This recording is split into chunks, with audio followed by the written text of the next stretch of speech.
நாளைக்கான வீடியோ தாங்க வந்திருக்கு. வீடியோ வந்து சூப்பரா இருந்துச்சு அப்படிதாங்க சொல்லணும். நம்ம ஜானகி வந்து அதிரடியா களத்துல இறங்கிட்டாங்க அப்படிதாங்க சொல்லணும். ப்ரோமோல பார்த்துக்கிட்டோம்னா, நம்ம புவனேஸ்வரியா தானே கன்னத்துல பளீர் பளீர்னு வாங்கியிருப்பாங்க. இப்போ பார்த்துக்கிட்டோம்னா, நம்ம கார்த்தி ஆட்டி வெளுத்துட்டாங்க அப்படிதாங்க சொல்லணும். அதெல்லாம் பார்க்குறக்கும் சேனல் மட்டும் மறக்காம லைக் அண்ட் சப்ஸ்கிரைப் மட்டும் பண்ணிருங்க. ஃபர்ஸ்ட் எடுத்தோனமே கோயில்ல வந்து நம்ம மாயாவும் ஜானகியும் பேசிக்கிட்டு இருக்கிற மாரி தான் காட்டிக்கிட்டு இருக்காங்க. அப்போ வந்து மாயா வந்து நடந்ததெல்லாம் சொல்றாங்க. நானும் கதிரும் ஃபர்ஸ்ட்டு போனோம் பெரியம்மா. அங்க வந்து அவங்க இல்லன்னு சொல்லிட்டு சாதிச்சுட்டாங்க. எனக்கு டவுட் வந்துச்சு. அவங்க வீட்ல தான் இருக்கணும் அப்படின்னு சொல்லிட்டு எனக்கு டவுட் இருந்துச்சு. அதனால நாங்கள் வெளியில் நின்றுக்கிட்டு ஏதாவது சந்தர்ப்பம் கிடைக்குமா, ஏதாவது வாய்ப்பு கிடைக்குமான்னு பார்த்துக்கிட்டு இருந்தோம். அப்போ பார்த்தா அவங்க முகூர்த்தம் சொல்லிட்டு புடவை எல்லாம் வாங்கியிருந்தாங்க. அதாவது வேஷ்டி சட்டையெல்லாம் வாங்கியிருந்தாங்க. அது மட்டும் இல்லாமல் கார்த்தி வேற ஜாமீனில் எடுத்திருந்தாங்க. அப்போயே எனக்கு தெரிஞ்சு போச்சு, கண்டிப்பாக அங்கே தாங்க இருக்காங்க பெரியம்மா, என்னை நம்பி வாங்க அப்படிங்கிற மாதிரி சொல்கிறாங்க. வா போவோம் அப்படின்னு சொல்லிட்டு அவங்க வந்து அதிரடியாக வந்து அந்த இடத்துல இருந்து கிளம்பி வர்ற மாதிரி தான் காட்டிக்கிட்டு இருக்காங்க. அங்கிட்டு பார்த்தா நம்ம தனம் இருக்காங்கல்ல, அவங்களோட மனசை வந்து எல்லாருமே மாற்றிக்கிட்டு இருக்காங்க. அவங்க வந்து விடாப்பிடியா இருக்காங்க. வீட்டில் என்ன சொல்லுவாங்கன்னு தெரியலை, எங்கள் அப்பா அம்மாவுக்கு பெரிய அவமானமாக போகும் அப்படி இப்படின்னு சொல்லிட்டு அவங்க அந்த இதிலே இருக்காங்க. இருந்தாலும் கார்த்தி எப்படியே பேசி வந்து மனசை மாற்றுறாரு. என்ன தனம், நான் அப்போலாம் உனக்கு வேண்டாமா, நம்ம லவ் பண்ணதெல்லாம் அவ்வளோதானா, என்னை விரும்பி விரும்பி லவ் பண்ணேன், அதெல்லாம் சும்மாவா அப்படி இப்படின்னு சொல்கிறாங்க. உடனே தனத்துக்கு வந்து அவங்க லவ் பண்ணுற அந்த காலேஜில் இதுக்கு முன்னாடியெல்லாம் லவ் பண்ணியிருப்பாங்கல்ல, அந்த சீனெல்லாம் அவங்க மனசுக்குள்ளே ஓட ஆரம்பிச்சிருது. அவங்க கேம் விளாண்டது, இவர் கோச் பண்ணது, அது இதுன்னு வந்து அவங்க மனசுக்குள்ளே வர ஆரம்பிச்சிருது. அவங்க மனசுக்கு வந்து இறங்க ஆரம்பிச்சிருது. இல்லை சார், எனக்கு வந்து நீங்கள் கண்டிப்பாக வேணும், இருந்தாலும் வந்து எங்கள் அம்மா அப்பாக்காக பார்த்துக்கிட்டு இருக்கேன் அப்படிங்கிற மாதிரி வந்து அவங்க சொல்லிகிட்டு இருக்காங்க. அவங்களுக்காக என்னத்தை பார்த்துக்கிட்டு இருக்கேன், இங்கே பாரு நான் சொல்கிறது கேளு அப்படின்னு சொல்லிட்டு புவனேஸ்வரி வந்து சொல்ல ஆரம்பிக்காங்க. அவங்களே வந்து உன்னை என்ன செஞ்சாங்க, கார்த்திக்கு தானே பொண்ணு பார்த்து உன்னை வந்து கல்யாணம் பண்ணி வைக்கணும்னு சொல்லிட்டு, இது அவங்க எடுத்த முடிவு சரியா, அவங்க எடுத்த முடிவை தான் இப்போ வந்து நம்ம பண்ணிக்கிட்டு இருக்கோம். நம்ம ஒன்றும் புதுசாக பண்ணலை. அவங்களுக்கு பிடிக்காத பையனையோ அவங்க பார்க்காத பையனையோ ஒன்று நான் வந்து உன்னை கல்யாணம் பண்ணி வைக்கல. அவங்களே பார்த்து அவங்களே கல்யாணம் ஏற்பாடு பண்ண பையனை தானே வந்து இப்போ வந்து இது கல்யாணம் பண்ண வச்சுக்கிட்டு இருக்கேன் அப்படிங்கிற மாதிரி சொல்கிறாங்க. உடனே தனம் வந்து சொல்கிறாங்க, ஆனால் ஆல்ரெடி என் கழுத்தில் வந்து ஒரு தாலி இருக்குதே, அதை நான் என்ன பண்ணுறது அப்படிங்கிற மாதிரி சொல்லிக்கிட்டு இருக்காங்க. அதெல்லாம் ஒரு பிரச்சனையே கிடையாது, அதெல்லாம் நீ ஒரு தாலியாகவே மதிக்காத. இங்கே பாரு, மாப்பிள்ளை வீட்டுக்காரங்க நாங்களே வந்து அதை ஒரு பெரிய விஷயமா வந்து நான் எதிர்பார்க்கவே இல்லை சரியா, நாங்களும் அதை வந்து பெருசாக நினைக்கவே இல்லை. அதனால் நீ அதை பற்றி நினச்செல்லாம் ஃபீல் பண்ணாத. அந்த தாலி கழட்டி வச்சுட்டு உடனே வந்து நீ வேறு இந்த தாலி கட்டிக்கோ அப்படிங்கிற மாதிரி வந்து எவ்வளவோ வந்து சொல்லிவிட்டு கன்வின்ஸ் பண்ணிடுறாங்க. சரின்னு சொல்லிட்டு தனமும் ஒத்துக்கிறாங்க. அந்த இடத்துக்கு பார்த்தா கதிர் வந்து அதிரடியாக இறங்கிடுறாங்க. நினச்சேன்டா நீங்கள் தான் இந்த வேலையெல்லாம் பண்ணுவீங்கன்னு நினச்சேன்டா அப்படின்னு சொல்லிட்டு வீட்டுக்குள்ளே என்ட்ரி ஆகுறாங்க. அவர் வந்தோடனே எல்லாத்துக்குமே பயங்கரமான ஷாக் ஆயிடுது. கதிருக்கு வந்தோடனே கார்த்தியை பார்த்தோன்னே பயங்கரமான கோபம் ஆயிடுது. வேகமாக போய் கார்த்தியோட கன்னத்தில் பலார்னு ஒரு ஒப்பு வச்சிடுறாங்க. பதிலுக்கு கார்த்தியும் திருப்பி வந்து அடிச்சிடுறாங்க. 2 பேருமே சண்டை போட்டு வீட்டுக்குள்ளே வந்து உருண்டு பெறல ஆரம்பிச்சிடுறாங்க. உடனே கார்த்தியோட அப்பா வந்து சப்போர்ட்டுக்கு வந்துடுறாரு. கார்த்தியோட அப்பா வந்து கதிரை வந்து இறுக்கி பிடிச்சிக்கிறாரு. கார்த்தி வந்து நம்ம கதிரை வந்து அடிச்சிடுறாங்க. சரின்னு சொல்லிட்டு 2 பேருமே தூக்கி கொண்டு போய் ஒரு ரூம்குள்ளே வச்சு அடைச்சி வச்சிடுறாங்க. ரூமுக்குள்ளே அடைச்சி வச்சோடனே கதிருக்கு வந்து என்ன பண்ணுறதுனே தெரில, எப்படியாவது வந்து கல்யாணத்தை நிப்பாட்டணுமே அப்படின்னு சொல்லிட்டு அவரும் என்னென்னமோ செஞ்சு பார்க்காரு. அந்த ரூம்லேருந்து வெளியிலே வர முடியல. கதவுலையும் மோதி மோதி பார்க்காரு. அங்கே இருந்த பொருளெல்லாம் உடச்செல்லாம் போட்டுறாரு. அவரால் வெளியிலேயே வர முடியல. என்ன பண்ணுறதுன்னு அவருக்கே தெரியலை. அந்த நேரத்தில் வந்து நம்ம வீட்டுக்கு வந்து இவர் வராரு, அதாவது ரிஜிஸ்டர் மேரேஜ் பண்ணுவார்ல, அவர் வந்து அந்த இடத்துக்கு வர்ற மாதிரி காட்டிக்கிட்டு இருக்காங்க. அவர் வந்தோடனே லேட்டாக வந்தீங்களே, எதுக்கு இவ்வளோ லேட்டாக வரீங்க, நாங்கள் உங்களை எப்போ வர சொன்னோம் அப்படிங்கிற மாதிரி வந்து கார்த்தியோட அப்பா சொல்கிறாங்க. சார் அதெல்லாம் கிடையாது சார், இன்றைக்கி நல்ல முகூர்த்த நாள், இன்றைக்கி வந்து நிறைய இடத்துக்கு போயிட்டு வர வேண்டியிருந்துச்சு. அது மட்டும் இல்லாமல் ரிஜிஸ்டர் ஆஃபீஸில் வேறு இன்றைக்கி பயங்கரமான கூட்டம், எல்லாருமே வந்து கல்யாணத்துக்கு பதிவுன்னு சொல்லிட்டு வந்துட்டாங்க. என்னோடய வேலையெல்லாம் முடிச்சுட்டு தானே சார் வர முடியும், நீங்கள் இல்லைன்னா அங்கே வந்திருக்கணும், என்ன இங்கே வர சொன்னீங்கன்னா அங்கே இருக்கிற என்னோடய வேலையை முடிச்சுட்டு தான் சார் வர முடியும் அப்படிங்கிற மாதிரி வந்து அந்த ரிஜிஸ்டர் ஆஃபீஸில் அந்த ரிஜிஸ்டர் பண்ணுவார்ல அவர் வந்து சொல்கிறாரு. சரி சார், இப்போயாவது வந்தீங்களே, சட்டுப்புட்டுன்னு ஆக வேண்டியதை பாருங்கள் அப்படிங்கிற மாதிரி சொல்கிறாங்க.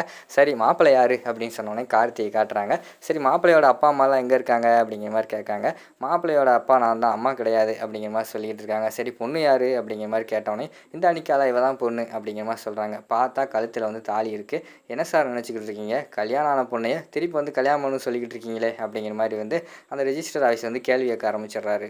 சார் நான் சொல்கிறத கொஞ்சம் கேளுங்க, இந்த பொண்ணு கல்யாணம் ஆயிடுச்சு, அது என்னமோ உண்மை தான். ஆனால் அந்த பொண்ணுக்கு விருப்பம் இல்லாமல் தான் கல்யாணம் ஆயிடுச்சு சரியா.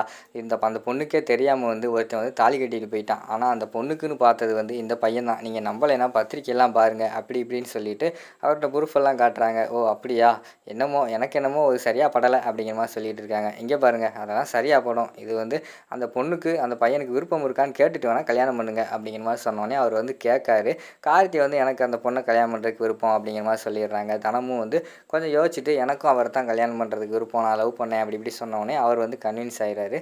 சரின்னு சொல்லிட்டு மேரேஜ் எல்லாம் ரெடி பண்ணுவோம் அப்படின்னு சொல்லிட்டு, சரி பொண்ணோட வீட்டிலேருந்து யார் அம்மா அப்பா யாருமே இல்லையா அப்படிங்கிற மாதிரி வந்து அந்த இடத்துல கேட்காங்க. டக்குன்னு பார்த்தா நான் இருக்கேன் ஏன் இல்லை அப்படின்னு சொல்லிட்டு அதுக்குள்ளே மாசா வந்து ஜானகி வந்து என்ட்ரி கொடுக்காங்க. ஜானகியை பார்த்தோன்னே அவங்களுக்கு பயங்கரமான ஷாக் ஆயிடுது. ஐயய்யோ! என்னடா இவ வந்துட்டாளே! அவ்வளோதான் முடிஞ்சு போச்சே அப்படின்னு சொல்லிட்டு எல்லாருமே ஷாக் ஆகி பார்த்துக்கிட்டு இருக்காங்க. ஜானகி வந்ததே சரின்னு சத்துன்னு வந்து தனத்த கன்னத்திலே அறைய ஆரம்பிச்சிடுறாங்க. உடனே நம்ம மாயா வந்து தடுக்கிறாங்க. பெரியம்மா கொஞ்சம் அமைதியா இருங்க அப்படின்னு சொல்லிட்டு தடுத்துடுறாங்க. என்ன காரியம் பண்ணிக்கிட்டு இருக்க? ஏற்கனவே தாலி கட்டியிருக்கு. தாலி கட்டி உன் கழுத்தில் இருக்கிற அந்த மஞ்சக்கயிறோட ஈரம் கூட இன்னும் காயலை. அதுக்குள்ளே இன்னொரு தாலி கட்ட வந்திருக்க. நீ எல்லாம் ஒரு பொண்ணா அப்படின்னு சொல்லிட்டு திட்ட ஆரம்பிச்சிடுறாங்க. அம்மா எனக்கும் பயமாக தான் இருந்துச்சு. நானும் வேண்டாம் தான் சொன்னேன். ஆனால் இங்கே இருக்கிறவங்க எல்லாம் தான் என் மனசை மாற்றிட்டாங்க. எனக்கு என்ன பண்ணுறதுனே தெரிலம்மா அப்படி இப்படின்னு சொல்லிட்டு தனம் வந்து சொல்லிக்கிட்டு இருக்காங்க. இங்கே பாரு நீ இந்த காரியம் பண்ணது மட்டும் உங்கள் அப்பாவுக்கு தெரிஞ்சுன்னா என்ன ஆகும் தெரியுமா? உங்கள் அப்பா உயிரை கூட விட துணிய மாட்டார், துணிஞ்சிருவார் அப்படிங்கிற மாதிரி என்னென்னமோ சொல்ல ஆரம்பிச்சிடுறாங்க. தனம் வந்து ஏங்க அழுக ஆரம்பிச்சிடுறாங்க. அம்மா சாரிம்மா தெரியாமல் பண்ணிட்டேம்மா, எனக்கு என்ன பண்ணுறதுனே தெரிலம்மா அப்படி இப்படின்னு சொல்லிட்டு அவங்க வந்து அந்த இடத்துல வந்து ரொம்ப அதாவது ஃபீல் பண்ணி அழுக ஆரம்பிச்சிடுறாங்க. செஞ்ச தப்பை வந்து உணர்ந்துடுறாங்க. உடனே புவனேஸ்வரி வந்து அந்த இடத்துல வந்து சரிங்கிற மாதிரி பேச ஆரம்பிச்சிடுறாங்க. என்ன ஜானகி பேசிக்கிட்டு இருக்க? இதெல்லாம் நம்மலாம் சேர்ந்து எடுத்த முடிவு சரியா?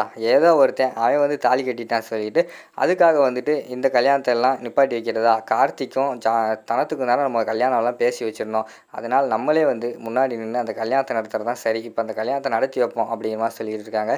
ஏய் நீ வாய் பேசாத, உன்னை பற்றி எல்லாமே தெரியும் அப்படிங்கிற மாதிரி சொல்லிகிட்டு இருக்காங்க. அங்கிட்டு பார்த்தா கதிர் வந்து இவங்க பேசுகிற சத்தமெல்லாம் கேட்டோடனே கதவை வந்து டம்மு டம்மு தட்ட ஆரம்பிச்சிடுறாங்க. உடனே கதவு யாரா தட்டுறது அப்படிங்கிற மாதிரி சொல்லிட்டு எல்லாம் பார்த்துக்கிட்டு இருக்காங்க. அத்தை அத்தை அப்படின்னு சொல்லிட்டு கத்திக்கிட்டு இருக்காங்க. மாயா அப்படின்னு சொல்லிட்டு கத்துறாங்க. உடனே மாயாவுக்கு வந்து தெரிஞ்சிருச்சு. மாயா விறுவிறுன்னு போய் கதவெல்லாம் ஓப்பன் பண்ணி விட்றாங்க. ஓப்பன் பண்ணி விட்டோடனே கதிர் வெளியில் வந்தோடனே உண்மையெல்லாம் சொல்ல ஆரம்பிச்சிட்டாங்க. அத்தை நான் வந்து ஃபஸ்ட்டு இந்த கல்யாணம் எனக்கு நடக்குது தெரிஞ்சு தடுக்க தான் வந்தேன். இவங்க எல்லாருமே என்னை அடித்து கொண்டு போய் உள்ளே கொண்டு போய் வந்து அடைச்சி வச்சுட்டாங்க அப்படி இப்படி சொன்னோடனே ஜானகிக்கு வந்து பயங்கரமான கோவம் வந்துடுது. என்ன நினச்சிக்கிட்டு இருக்கீங்க? எங்கள் வீட்டு பொண்ணை எங்களுக்கே தெரியாமல் நீ கல்யாணம் பண்ணிக்கிட்டு இருக்கீங்க, இதெல்லாம் எப்படி இருக்குது அப்படிங்கிற மாதிரி கோவப்பட ஆரம்பிச்சிடுறாங்க. உடனே புவனேஸ்வரி வந்து சொல்கிறாங்க, நான் நல்லது தானே பண்ணிக்கிட்டு இருக்கேன், இதில் என்ன இருக்குது? அவங்க 2 பேர் விருப்பப்படுறாங்க, அதனால் அதை வந்து கல்யாணம் பண்ணி வைக்கேன். நீ வேணால் தனத்திட்ட கேளு, தனத்துக்கு வந்து கார்த்தி தான் பிடிச்சிருக்கு அப்படி இப்படின்னு சொல்லிக்கிட்டு இருக்காங்க.